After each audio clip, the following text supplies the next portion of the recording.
I believe in human possibility, human potential, and I think that one of our biggest limiting beliefs is the belief of how limited we really are. And so my interest is to give people the science to begin to understand how powerful they really are.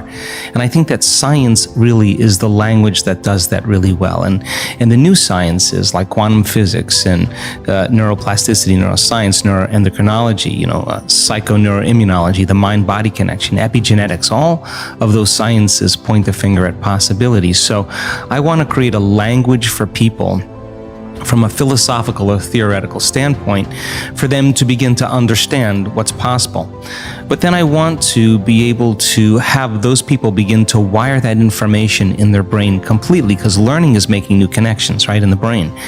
But remembering is maintaining and sustaining those connections, and it's so much easier to lose our vision than to remember it, right? So then we have to begin to hardwire the brain or install the neurological hardware in preparation for an experience. So the more people understand what they're doing and why, then the how gets easier. So I want to then set up the conditions in an environment, in a workshop where people can begin to apply or personalize what they learn so that they can have an experience. An experience then further enriches the brain. But the prize of an experience is an emotion.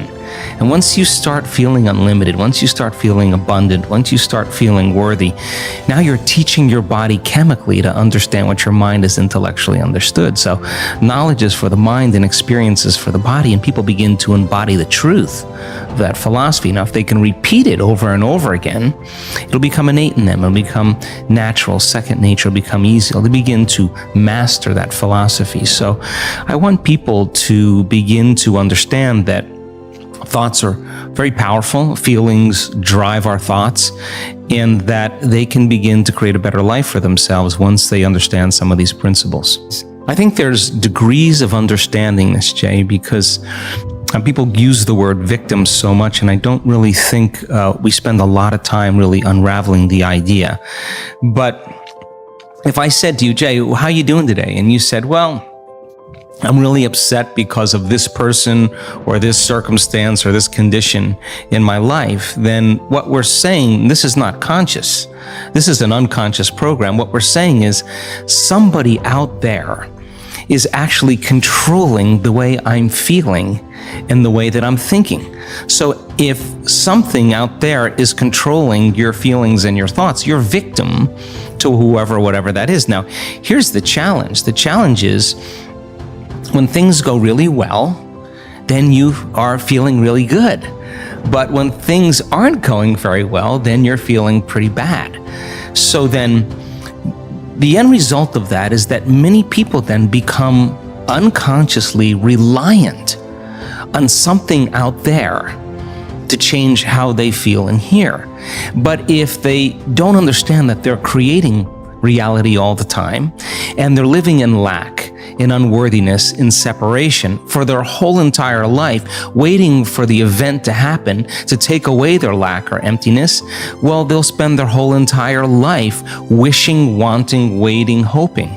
And so then that creates further separation from things changing. So then the idea then is to turn that battleship around.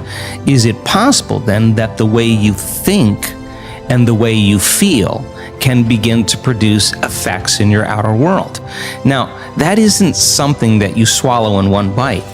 It's a process of gaining knowledge. It's a process of practice. It's a process of experience. But once you start seeing those synchronicities, those coincidences, those opportunities that start to fall into place because you're experiencing change in your outer world, if you're doing the work, you're going to start paying attention to what you're doing inside of you that's producing the effect outside of you. And once you correlate the changes of what you're doing inside of you with the effect you produce outside of you, you're going to pay attention to what you did, and you're going to do it again. And all of a sudden, you're going to start believing more that you're the creator of your life and less of the victim of your life. So if your thoughts and feelings somehow have an effect on your outer world, and you're reacting to the same people at the same place at the same time in the same circumstances, then you're actually reaffirming the same reality, because you're thinking equal to to everything that you know. So that in order to change that, we have to begin to be greater than our environment. And being is how we think and feel. So when people begin to practice this, they're not so quick to give their power away to the person or condition in their life, because the stronger the emotion you feel from some problem or condition in your life, the more altered you feel inside of you, the more you pay attention to the cause. Well, where you place your attention is where you place your energy. So you're giving your life force, you're giving your energy away to that person or problem that you could be using to heal, that you could be using to create a new future. So then teaching people then how to self-regulate and find the present moment and settle their body down from those unconscious programs or those emotions that they're conditioned to. That's the work. And so then when you start lowering the volume to those emotions and you're doing the work and mastering yourself in some way, as you begin to change your emotional state, you're not going to be thinking about that person or problem, and you're going to begin to take your power back. And it literally begins to build a person's own electromagnetic field. Now they have energy to heal. They have energy to create a new future. 15, 20 years ago, everybody wanted to stay in the philosophical realm. Nobody wanted to do anything with it. But this is the time in history where it's not enough to know.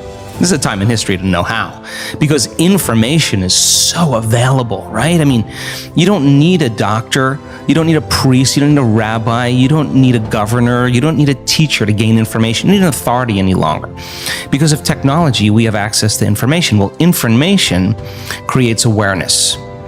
And awareness is consciousness. And you can't have consciousness without energy. So people are beginning to wake up with a greater level of awareness of what's possible. So 15 years ago, 20 years ago, 10 years ago, I walked out and there was always a little resistance. But now people are coming because they want to actually experience the truth of it. So that makes my job easier, because I can just walk out and just fire away, because people are prepared, they're informed, they're ready. So anything that's not consistent with that energy or that level of awareness, those paradigms are beginning to break down. Whether it's education, whether it's religion, whether it's politics, economics, the environment, the medical model, everything's collapsing because people are informed. So I love that idea, because when people show up and they say, well, listen, I understand that I have a health condition. I understand that it's taken me 10 years of being unhappy, 10 years of living in stress, 10 years of living in fear, that's actually begin to signal or select and instruct the gene that creates the disease. Well, it may take me some time then to unlearn that process, to break that conditioning process. So there's a practical understanding now.